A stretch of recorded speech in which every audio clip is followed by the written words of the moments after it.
നമ്മുടെ കുട്ടികൾക്ക് ഈ മൊബൈൽ ഫോണിൽ എന്തെങ്കിലും ഒരു വയലൻസ് അല്ലെങ്കിൽ നമ്മുടെ ശരീരത്തിൽ തന്നെ ഒബ്ജക്റ്റാക്കി കാണിക്കുന്നതൊരു വിഷ്വൽസ് ഇത് നമ്മുടെ കുഞ്ഞുങ്ങളോ കുറച്ചും കൂടി മുതിർന്ന ആൾക്കാരോ കാണാനിടയായാൽ നമ്മളെ അത് തെറ്റായ രീതിയിൽ സ്വാധീനിക്കാനിടയായാൽ നമ്മുടെ ജീവിതത്തിൽ ഒരുപാട് പ്രശ്നങ്ങളുണ്ടാകുന്നു. അപ്പോൾ അതിനെ എങ്ങനെ നിയന്ത്രിക്കും? നമുക്ക് പല വഴികളും അതിന് നോക്കാം. നല്ലൊരു വിഷ്വൽസ് കാണാം.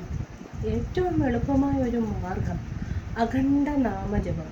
ഏതൊരു വിശ്വാസത്തിലാണോ ആ വിശ്വാസത്തിൽ ഇടതടവില്ലാതെ ഈ നെഗറ്റീവ് വിഷ്വലൈസേഷൻ്റെ ഇൻഫ്ലുവൻസ് പോകുന്നിടം വരെ നമ്മൾ വിടാതെ തന്നെ അഖണ്ഡ നാമജപം, അതായത് ഇടതടവില്ലാത്ത നാമജപങ്ങൾ കേൾക്കുകയോ കാണാനോ, ഒന്ന് കുട്ടികളെ ഒന്ന് ഇടവരുത്തിയാലോ, ഓം നമോ നാരായണായ, അല്ലെങ്കിൽ ഏത് വിശ്വാസത്തിലാണോ ആ വിശ്വാസത്തിൽ കൂട്ടായിട്ട് ഒരു കുടുംബം മുഴുവൻ ഒരുമിച്ച് സത്സംഗമത്തിലൂടെ ഈ നാമജപങ്ങൾ 2 ദിവസം 48 മണിക്കൂർ 7 ദിവസം സപ്താഹം പോലെയോ ഒരു ഉദാഹരണമായിട്ടാണ് ഞാൻ പറയുന്നത്.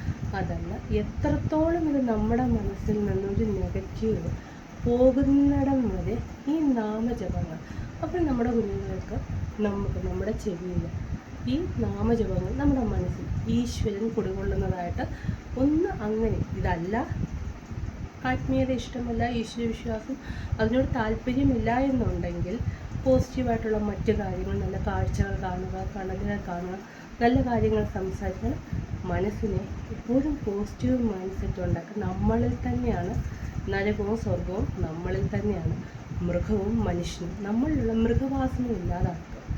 പൂർണ്ണമായും മനുഷ്യജന്മത്തിൻ്റെ പ്രാധാന്യം മനസ്സിലാക്കി നമുക്ക് നമ്മുടെ കുട്ടികളെ ഏറ്റവും നല്ല തലമുറയാക്കി വാർത്തെടുക്കാം. എന്തൊക്കെ നമ്മളെ കൊണ്ടാകാവുന്ന പുതിയ പുതിയ രീതികൾ ഒന്ന് പ്രയോഗിച്ച് നോക്കിയാലോ?